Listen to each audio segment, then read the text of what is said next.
Hi, everyone, and welcome to Amy Learns to Cook. On the show today, we are headed out to the QVC studio to take a tour and possibly to do a little shopping. We're looking forward to seeing how they produce their 24-hour live shopping channel, and we're going to get a glimpse about how that happens. So join me as we take a tour of the QVC studio.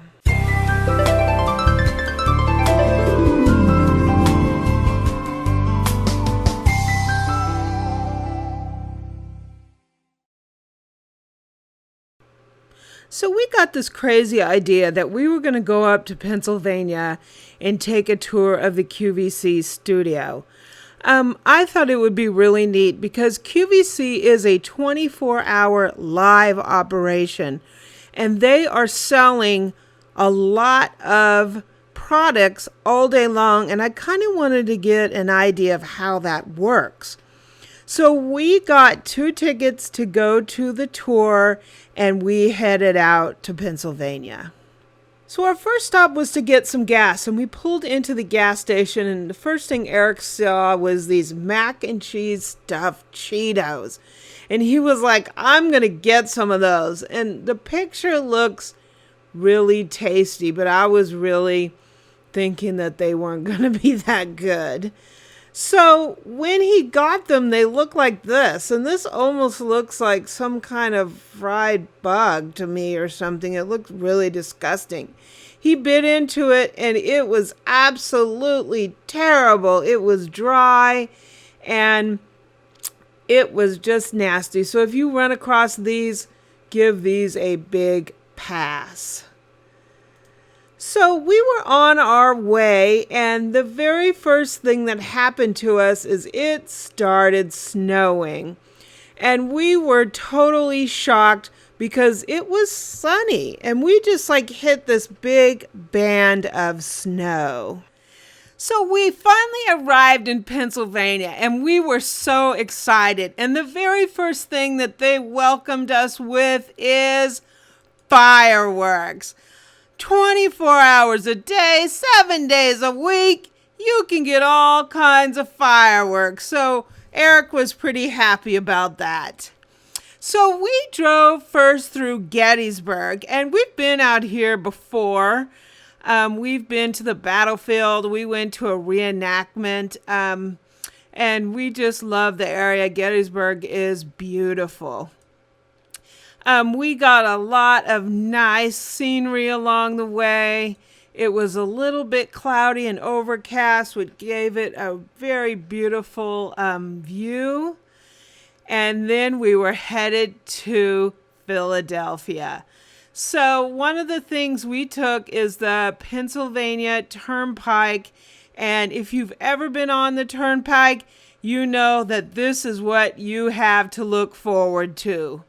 Tolls, tolls, tolls, and more tolls. But despite all the tolls, we really had a nice drive. We got to see the Susquehanna River, and way back there you can see the infamous 3 Mile Island. So we arrived at QVC Studio Park, and Studio Park is a very interesting facility. It cost over $100 million to put in this facility. And it is absolutely incredible. Both me and Eric were very surprised on how nice their facilities are and the technology. Their studio is cutting edge. When I made a comment to Eric that I wanted to go to tour the studio, he was laughing because he was like, he doesn't want to go somewhere where it's basically just a big sales pitch.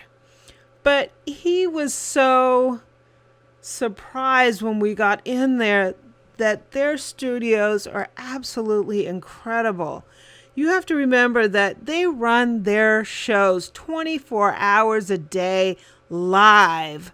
And it takes a lot of employees and a lot of coordination and a lot of everything you can think of to pull off a show and have no dead air and have the graphics and everything working as it should. So we were so surprised at the tour, and we thought it was well worth the trip. So we headed in and we parked the car and we were ready to take our tour. So when we arrived, we had our ticket and we had to fill it out with all of our information. When you first walk into their studios, there's this big, huge staircase, and that's where we were going to go on our tour. One thing you'll notice all around the building, they have monitors so you can watch the live footage as it's going on.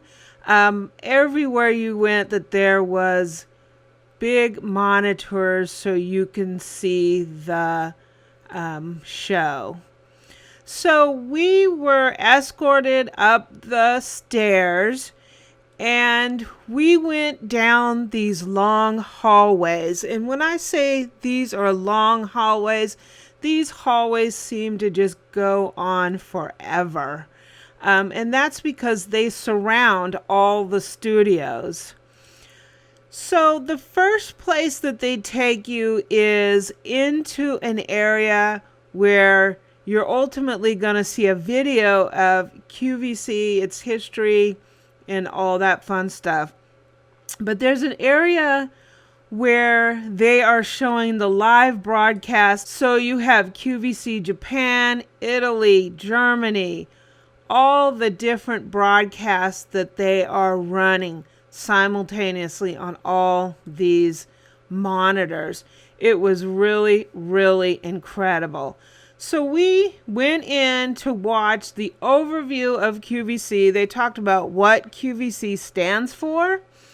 They talk about the history of the company, and they talk briefly about what goes on in that building, how many employees, how many studios. They have over 20 different studios.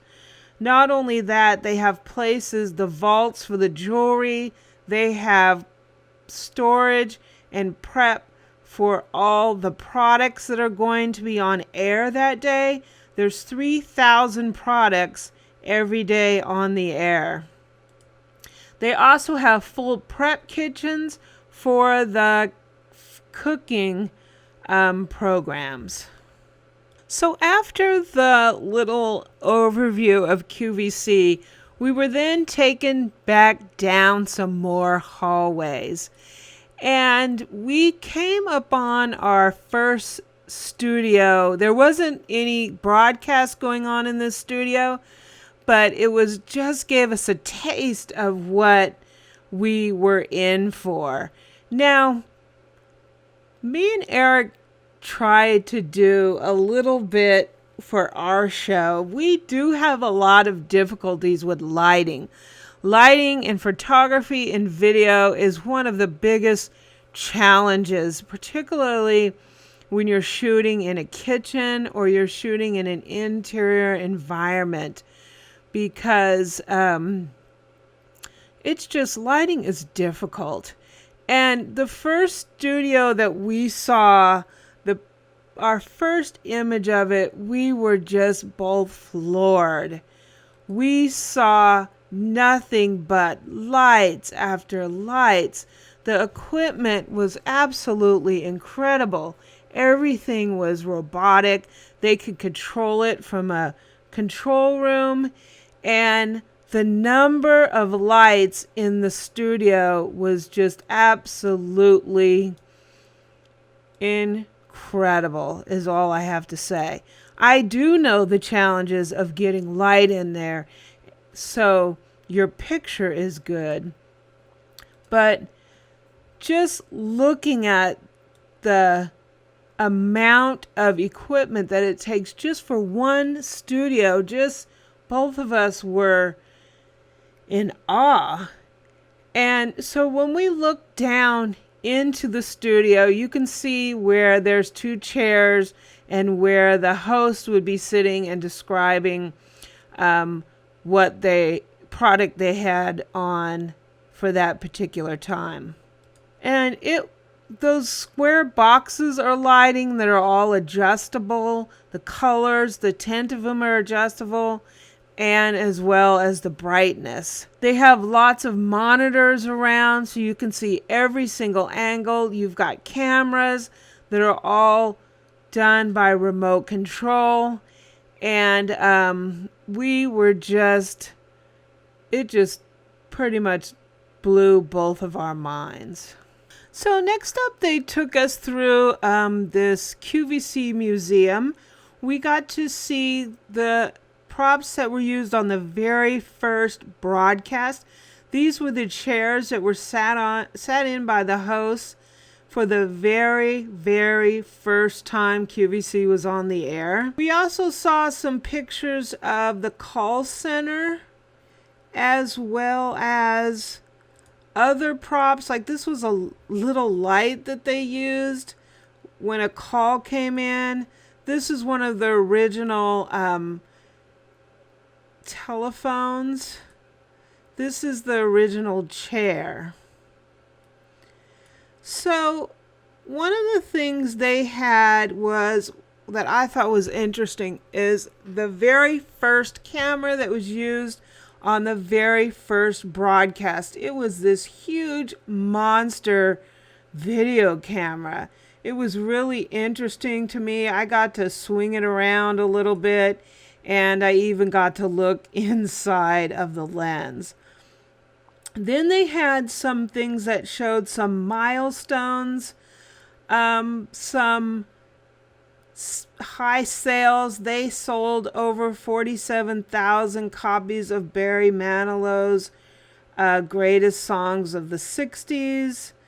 They also had record-breaking sales for Susan Boyle, and they also had record-breaking sales for a Michael Jackson CD.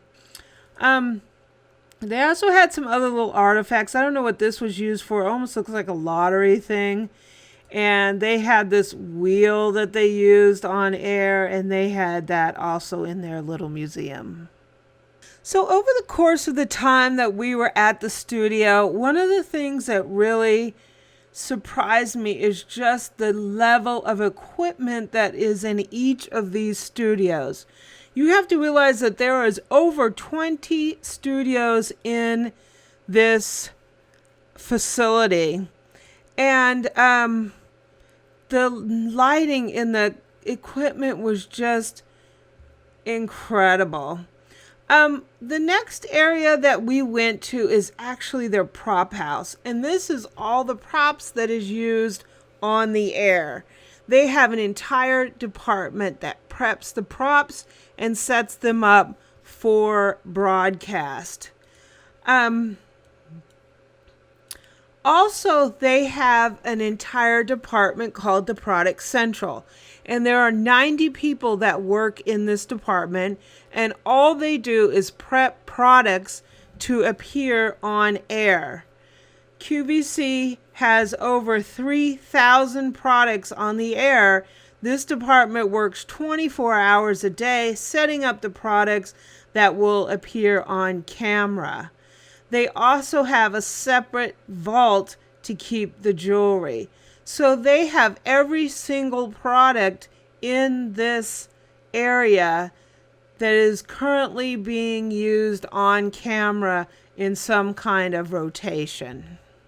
So one of the things that really fascinated Eric was the amount of cabling that they had.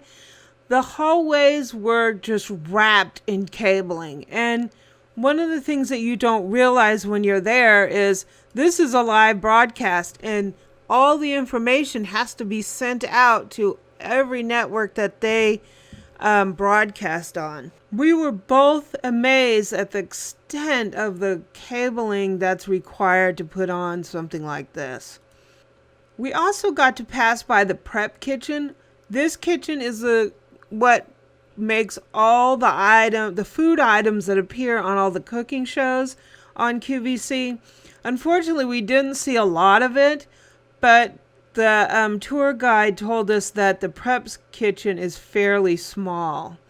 But they do have an area where all the food is prepped for each show. So all the fancy food that you see on their shows comes out of this kitchen.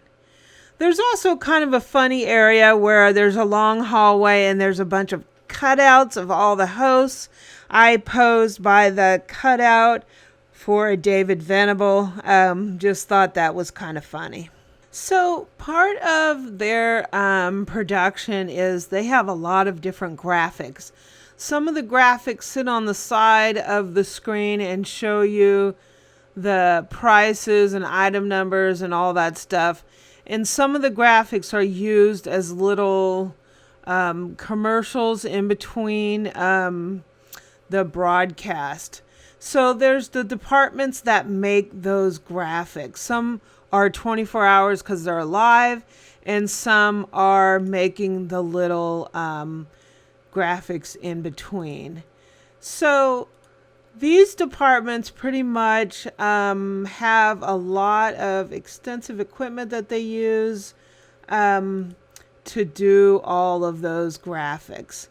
One of the things we noticed outside of there, lots of cabling again.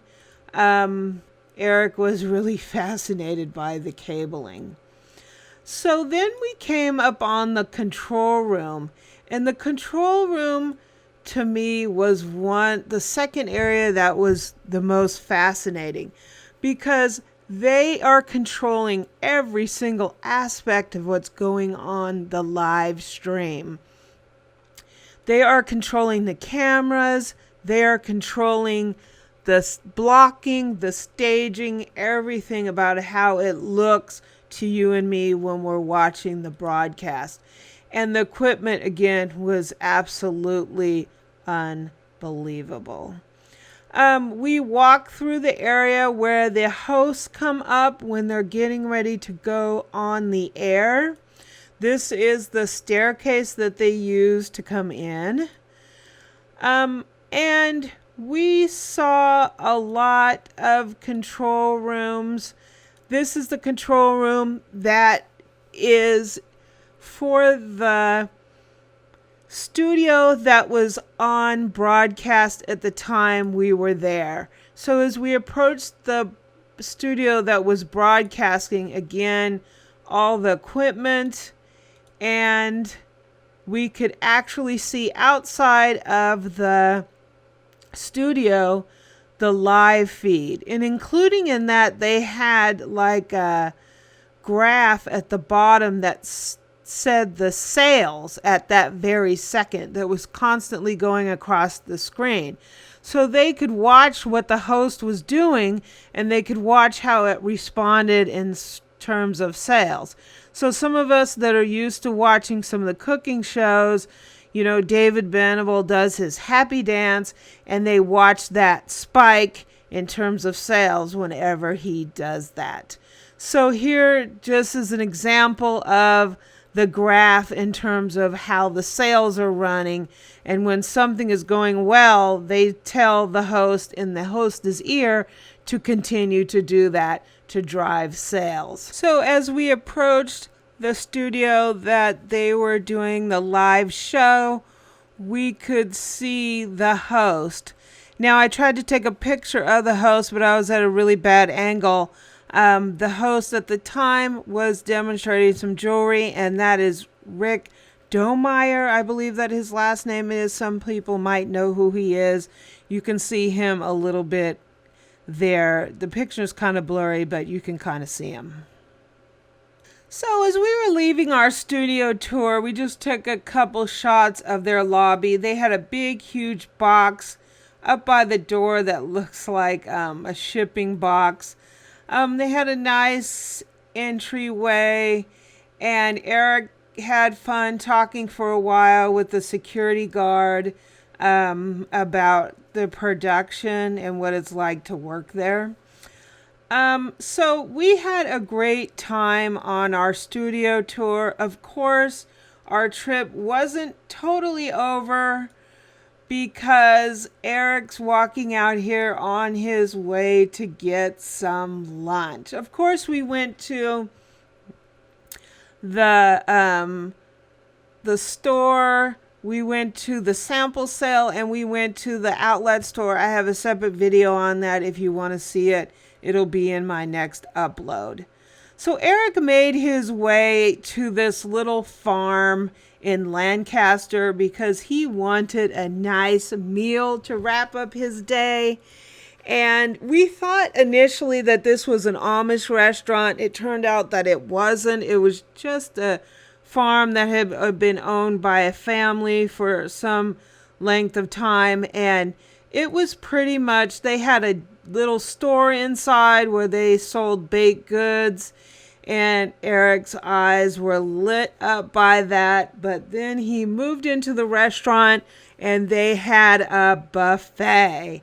So Eric got chicken and dumplings. He had stuffing with gravy. We were there like 15 minutes before the place was going to close. So he just piled his plate sky high. Chicken and corn and green beans and mashed potatoes. He had stuffing. Holy cow. The waitress was looking at us like he was crazy. He fed himself, stuffed himself, literally. It was really, really good, though. They even had fresh baked rolls. By the end of it, Eric was not feeling that great. He felt as though maybe he overdid it a little bit. But it was time to go home.